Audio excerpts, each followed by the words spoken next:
तो guys welcome back to my YouTube channel. तो आपका स्टडी एजुकेशन के यूट्यूब प्लेटफॉर्म पे स्वागत है। जैसा कि गाइस हमारी हिंदी की सीरीज चल रही है उसमें हम आज पढ़ेंगे क्रिया को। जी हाँ गाइस, आज हम क्रिया को पढ़ने वाले हैं। तो चलिए वीडियो को स्टार्ट करें। क्रिया में जिन शब्द या फिर शब्द समूह से किसी कार्य के करने का अथवा होने का बोध होता है उसे क्रिया कहते हैं। जैसे मोहन खाना खा रहा है। अब खाना खाना इसकी क्या है? क्रिया है। पुस्तक अलमारी में है। धातु क्रिया के मूल रूप को धातु कहा जाता है। जैसे पढ़ना, लिखना, खा पी, जाना, सुनना, आ बैठ, दौड़, ये होता है। जैसे क्या है? राम पढ़ता है। अब राम यहाँ पे करता है और पढ़ना उसकी क्रिया है। राम पुस्तक पढ़ता है। राम करता, पढ़ना उसकी क्रिया, और जो पुस्तक है वो गाइस वो कर्म है। अब हम पढ़ते हैं क्रिया के भेद। क्रिया कर्म के आधार पर, संरचना के आधार पर और अर्थ की पूर्णता के आधार पर क्रिया के जो भेद है उन्हें बांटा गया है। पहले बात करते हैं कर्म के आधार पर। कर्म के आधार पर क्रिया के दो भेद है, अकर्मक क्रिया और सकर्मक क्रिया। अकर्मक क्रिया के भी दो भेद है, पूर्ण अकर्मक क्रिया और अपूर्ण अकर्मक क्रिया। और सकर्मक के भी दो भेद है, एक क्रमक और द्विकर्मक। अब बात करते हैं संरचना के आधार पर। संरचना के आधार पर पहला आता है धातु के आधार, संयुक्त क्रिया, प्रेरणार्थक क्रिया, पूर्णकालिक क्रिया, तात्कालिक क्रिया और मुख्य या सहायक क्रिया। धातु के आधार पर दो प्रकार है, क्रिया धातु पृथक क्रिया और नाम धातु या फिर नाम धातु क्रिया। अब है अर्थ की पूर्णता के आधार पर, पूर्ण क्रिया होती है और दूसरी होती है अपूर्ण क्रिया। चलिए अब हम आक्रामक क्रिया, जहाँ क्रिया का फल कर्म पर न पड़कर केवल कर्ता पर पड़ता है, वहाँ आक्रामक क्रिया होती है। जैसे बच्चा रोता है, बच्चा यहाँ पे करता है और उसकी जो क्रिया है वो रोना है। जी हाँ गाइस, आक्रामक क्रिया में क्या होता है? क्रिया का फल क्या है? कर्म पर न पड़कर सिर्फ कर्ता पर पड़ता है, यानी जहाँ पे कर्म ना हो वो क्या होगा? आक्रामक क्रिया होगा। और सकर्मक क्रिया में क्या होता है? कर्म हमें दिया हुआ होता है। अकर्मक क्रिया के दो प्रकार है, पूर्ण अकर्मक क्रिया और अपूर्ण अकर्मक क्रिया। पूर्ण अकर्मक क्रिया, जहाँ वाक्य में क्रिया के साथ कर्म का अभाव हो एवं कर्म के अभाव में भी वाक्य पूर्ण सूचना देता हो, उसे पूर्ण अकर्मक क्रिया कहा जाता है। जैसे जोधा हंसती है, राधा सो रही है। राधा है हमारी कर्ता और सोना है उसकी क्रिया। तो यानी ये क्या है? हमें पूर्ण सूचना क्या है? ये सेंटेंस यानी ये वाक्य है वो हमें दे रहा है। जहाँ पर पूर्ण सूचना हो तो वहाँ होगा पूर्ण अकर्मक क्रिया।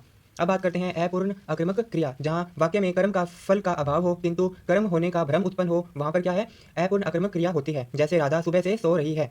अब राधा हमारा करता है और सोना उसकी क्रिया है। अब सुबह से ये कोई कर्म नहीं है, लेकिन यहाँ पे कर्म का हमें क्या है? भ्रम उत्पन्न हो रहा है। जैसे जोकर जोर जोर से हंसता है। जोकर यहाँ पर करता है, हंसना उसकी क्रिया है, लेकिन जो जोर जोर है ये कोई कर्म नहीं है, लेकिन हमें यहाँ पे क्या कर्म उत्पन्न हुआ हुआ ऐसा भ्रम है वो हो रहा है। जैसे मोर धीरे धीरे नाच रहा है। मोर है यहाँ पे करता है, नाचना उसकी क्रिया है, लेकिन जो धीरे धीरे शब्द है वो कोई कर्म नहीं है, वो क्या है? सिर्फ हमें भ्रम उत्पन्न हो रहा है। जहाँ पे भ्रम उत्पन्न हो और क्या है कर्म का अभाव हो, वहाँ पर क्या होता है? अपूर्ण अकर्मक क्रिया होती है। अब बात करते हैं कर्मक क्रिया की, जहाँ वाक्य में कार्य का फल कर्ता पर न पड़कर कर्म पर पड़े अर्थात कर्म प्रधान हो, उसे सकर्मक क्रिया कहा जाता है। जैसे राम पुस्तक पढ़ता है। अब राम है करता है, पढ़ना उसकी क्रिया है, और जो पुस्तक है वो क्या है? यहाँ पे कर्म है। इसका क्या है? दो प्रकार है, एक क्रमक क्रिया और द्विकर्मक क्रिया। एक क्रमक क्रिया, जहाँ क्रिया एक कर्म के साथ होती है उसे एक क्रमक क्रिया कहते हैं। जैसे मोहन खाना खाता है, नीलम पुस्तक पढ़ती है। यहाँ पे क्या एक क्या है? कर्म है, तो यहाँ पे होगा एक क्रमक क्रिया। द्विकर्मक क्रिया में क्या होता है? जहाँ क्रिया दो कर्म के बिना संभव नहीं हो सकती उसे द्विकर्मक क्रिया कहते हैं। उदाहरण के लिए गुरु जी छात्रों को भूगोल पढ़ा रहे हैं। अब गुरु यहाँ पे करता है, पढ़ाना उसकी क्रिया है। अब छात्र और जो भूगोल है वो यहाँ पे कर्म के रूप में प्रयोग है वो लिया गया है। भूगोल है वो हमारा प्रधान कर्म है और जो छात्र है वो हमारा गौण कर्म है। चलिए है पर पूर्ण क्रिया और दूसरी होती है अपूर्ण क्रिया। पूर्ण क्रिया, जिस क्रिया पद से कार्य का अर्थ स्पष्ट हो जाए उसे क्या है? पूर्ण क्रिया कहते हैं। जी हाँ गाइस, जिस क्रिया पद से क्रिया का अर्थ क्या है? स्पष्ट हो जाए उसे पूर्ण क्रिया कहते हैं। जैसे लड़का है वो सोता है, लड़का पढ़ता है। यहाँ पे जो हमारा जो क्रिया है वो पूर्ण है, तो यहाँ पे क्या होगा? पूर्ण क्रिया का प्रयोग है वो किया गया है। अपूर्ण क्रिया, अपूर्ण क्रिया कुछ क्रियाओं का अपने आप में अर्थपूर्ण नहीं होता, इसलिए अर्थपूर्ण करने के लिए किसी अन्य पूरक शब्द पर निर्भर होना है जो क्रिया न होकर संज्ञा सर्वनाम पर होता है। ऐसी क्रियाओं को अपूर्ण क्रिया कहते हैं। जैसे अजीत शाम को मूर्ख समझता है। अब मूर्ख समझना उसकी विशेषता है। अब बिना विशेषण के क्या है? हमारा जो क्रिया है वो हमें समझ में नहीं आएगी। अब अजीत समझना क्या है? उसकी क्रिया है। अब अजीत शाम को समझता है, क्या समझता है? यानी जो हमारा विशेषण है उसकी यहाँ पर क्या जरूरत है? बिना संज्ञा विशेषण की जो हमारी क्रिया है, जो हमारा सेंटेंस है वो अधूरा होता है, इसे बोलते हैं अपूर्ण क्रिया। जैसे अशोक जी हमारे गुरु हैं। अशोक जी हमारे हैं। अब गुरु है वो संज्ञा पद है, बिना संज्ञा पद के भी क्या है? जो हमारी क्रिया है उसको समझना क्या है? असंभव है, तो इसलिए यहाँ पे अपूर्ण क्रिया का प्रयोग है वो किया गया है।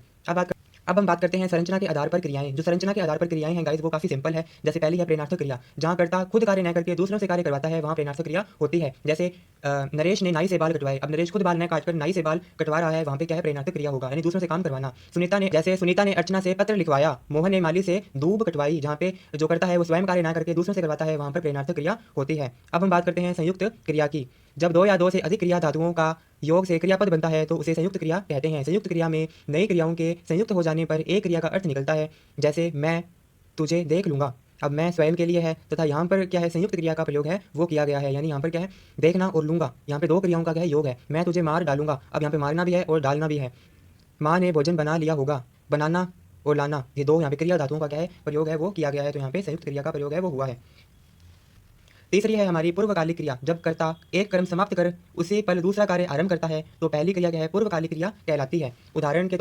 उदाहरण के तौर पर जैसे बच्चे दूध पीकर क्या है सो गए, बच्चे का पहला दूध पीना यानी पूर्वकालिक क्रिया दूध पीना, और दूसरी की क्रिया क्या है उनकी सोना, यानी जहाँ पे एक क्रिया के समाप्त होने के बाद क्या है तुरंत से दूसरी क्रिया का प्रारंभ हो जाता है तो वहाँ पर पूर्वकालिक क्रिया होती है। जैसे रमेश खाना खाकर विद्यालय गया, अब खाना खा लिया और तुरंत दूसरी क्रिया हो गई यानी विद्यालय जाना, तो यहाँ पे क्या होगा पूर्वकालिक क्रिया। अब है मुख्य क्रिया और सहायक क्रिया। जैसे मैं गया हुआ था, अब जाना गया यानी मुख्य क्रिया है और हुआ था वहाँ पे सहायक क्रिया है। मुकेश सुन रहा है, सुनना मुख्य क्रिया और रहना यानी सहायक क्रिया है। इसी तरह लड़का अखबार को जल्दी पढ़ डालता है, लड़का गिलास में पानी डालता है, सुनील को जब भी कहो वह गाना गा देता है। तो ये होती है हमारी मुख्य क्रिया और सहायक क्रिया। जो पहली क्रिया है वो मुख्य क्रिया कहलाती है तथा बाद वाली क्रिया है वो सहायक क्रिया है वो कहलाती है। अब हम बात करते हैं नाम धातु क्रिया की। जब संज्ञा अर्थात नाम पद शब्दों के अंत में प्रत्यय जोड़ने पर किसी क्रिया का निर्माण होता है तब वह नाम धातु क्रिया होती है। जैसे सेठ ने मकान हथियाया, जैसे मुझ पर दृश्य फिल्माया, लड़की बतियाई। बात करना यहाँ पे संज्ञा पद का क्या प्रयोग हुआ है, जहाँ पर संज्ञा पद का प्रयोग होता है वहाँ पर नाम धातु क्रिया है होती है। जैसे हथियाया हाथ, उसका संज्ञा पद बनाया है मतलब हथियाना, हथियाया, तो यहाँ पे क्या है नाम धातु क्रिया का प्रयोग है वो हुआ है। वापिस समझते हैं, जब संज्ञा एवं सर्वनाम अर्थात नाम पद शब्दों के अंत में प्रत्यय जोड़ने पर किसी क्रिया का निर्माण होता है तब वह नाम धातु क्रिया होती है। यानी जिसके भी लास्ट में जो सेंटेंस के लास्ट के अंदर क्या है जहाँ पे प्रत्यय लगा हुआ होता है वो नाम धातु क्रिया होती है। अब यहाँ पे बतियाया, आया क्या है यहाँ पे प्रत्यय लगा हुआ है, बतियाई आई है वो यहाँ पे प्रत्यय लगा हुआ है। तो इस तरह क्या है नाम धातु क्रिया का प्रयोग है वो किया गया है। अब हम पढ़ते हैं तात्कालिक क्रिया को। पहली क्रिया के घटने के तत्काल बाद दूसरी क्रिया ही घटने का बोध हो। तात्कालिक क्रिया पहली क्रिया के घटने के तत्काल बाद दूसरी क्रिया के घटने का बोध हो तो वहाँ पर क्या तात्कालिक क्रिया होती है। इसमें क्या है ही शब्द का प्रयोग है वो किया जाता है। जैसे वह खाना खाते ही सो गया, जहाँ पे ही शब्द का प्रयोग होगा वहाँ पे तात्कालिक क्रिया होगा। लेकिन जो पूर्वकालिक क्रिया है और तात्कालिक क्रिया है उसमें काफ़ी अंतर है। पूर्वकालिक क्रिया में क्या है ही शब्द का प्रयोग नहीं किया जाता है, लेकिन तात्कालिक क्रिया में क्या है जहाँ ही शब्द का प्रयोग होता है वो क्या है तात्कालिक क्रिया होती है। जैसे वह नहाते ही मंदिर चला गया, अब नहाना पहली क्रिया और मंदिर जाना वो दूसरी क्रिया है। यहाँ पे पूर्वकालिक क्रिया का यूज़ नहीं होगा, यहाँ पे तात्कालिक क्रिया का यूज़ होगा क्योंकि यहाँ पर क्या है ही का यूज़ हमने किया है। तो गाइस हमारा क्रिया जो टॉपिक है वो कंप्लीट हो चुका है। अगर आपको वीडियो अच्छी लगे तो वीडियो को लाइक कमेंट सब्सक्राइब करना ना भूलें। मिलते हैं अगली वीडियो में, धन्यवाद।